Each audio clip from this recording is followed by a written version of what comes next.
تو اللہ سبحانہ تعالیٰ نے ارشاد فرمایا کل نفس ذائقۃ الموت،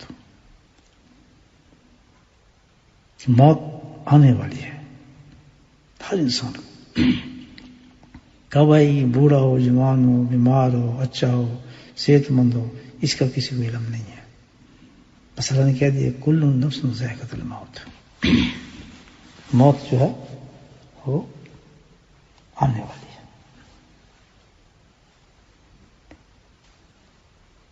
اب اتنی زبردست اللہ سبحانہ تعالیٰ نے ہمیں ایک چیز بتائی ہے جو ہم نے جس کو ہم نے فیس کرنا ہی کرنا ہے۔ موت کیا چیز ہے آپ خود سوچ لیں، اللہ کے نبی صلی اللہ علیہ وسلم اس کے بارے میں کیا بتایا کہ پہلی منزل اس کی جو ہے موت کی، جو مرنے کے بعد انسان کو جو پہلی منزل ملتی ہے وہ قبر ملتی ہے۔ اللہ کے نبی صلی اللہ علیہ وسلم ارشاد فرماتے ہیں کہ میں نے کوئی منظر قبر سے زیادہ گھبراہٹ والا نہیں دیکھا۔ اللہ اکبر، آپ کی چشم مبارک نے کیسی کیسی چیزیں دیکھی، آسمانوں کی سیر کی، دوزخ کی مشاہدات کیے، جنتوں کی سیر کی، سب کچھ دیکھا، تو وہ ارشاد فرما رہے ہیں کیسے ایسے مناظر، ایسی چیزیں میں نے دیکھی ہیں، لیکن جو منظر قبر کا ہے اس سے زیادہ گھبراہٹ والا میں نے کوئی منظر نہیں دیکھا۔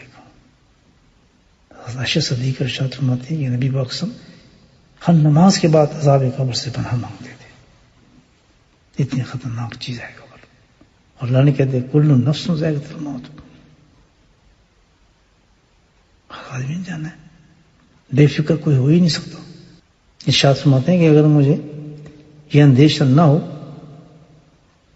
کہ تم ڈرو اور خوف کی وجہ سے مردوں کا دفن کرنا چھوڑ دو، تو میں اللہ سے دعا کرتا کہ اللہ تعالیٰ عذاب قبر ان کو سنا دے۔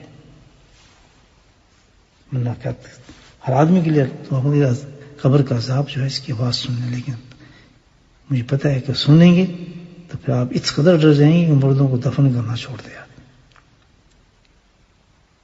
بھائی کیسی جگہ ہے آپ سوچیں۔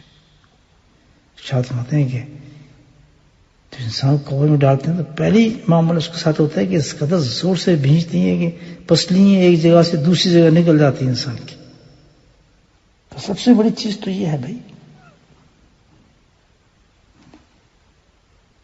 کہ وہ گناہ جو ہم کر رہے ہیں زندگی کے اندر، ان کا نتائج کہاں نکلے گا؟ قبر میں نکلتا ہے اس کا نتیجہ۔ جھوٹ بولا، یہاں تو کوئی نہیں پوچھ رہا، کہاں نکلے گا؟ قبر میں اس کا نتیجہ نکلے گا۔ آپ ظلم کر رہے ہیں کسی پر، زیادتی کر رہے ہیں، کسی پہ حق کھا رہے ہیں، کسی سے دشمنی رکھتے ہیں ناجائز، آپ کسی کو تنگ کر رہے ہیں، آپ تانے مار رہے ہیں، نفرت کرتے ہیں کسی انسان سے، ٹھیک ہے یہاں آپ کر سکتے ہیں، کرتے رہیں گے، لیکن اس کا رزلٹ کہاں نکلے گا؟ اللہ کے نبی نے فرمایا کہ اس کا رزلٹ قبر کے اندر نکلتا ہے انسان۔ رضی اللہ تعالیٰ عنہ قال قال رسول اللہ صلی اللہ علیہ وسلم ما عمل آدم عملا انجا له من عذاب من قبر من ذکر اللہ، اللہ اکبر کبیرہ۔ نبی کریم رحمت اللہ علیہ صلی اللہ علیہ وسلم نے ارشاد فرمایا کہ جبل معاذ بن جبل جو بہت بڑے صحابی تھے، ارشاد ہے آپ کو کہ اللہ کے ذکر سے بڑھ کر کسی آدمی کا کوئی عمل عذاب قبر سے نجات دلانے والا نہیں ہے۔ سبحان اللہ، کہ جس قبر کے بارے میں بات کی جا رہی ہے وہاں رزق نکلے گا۔ اللہ کے نبی نے ارشاد فرما دیا کہ وہاں سے بچنے کے لیے اللہ کے ذکر سے بڑھ کر کوئی عمل نہیں ہے جو تم اس عذاب قبر سے بچائے۔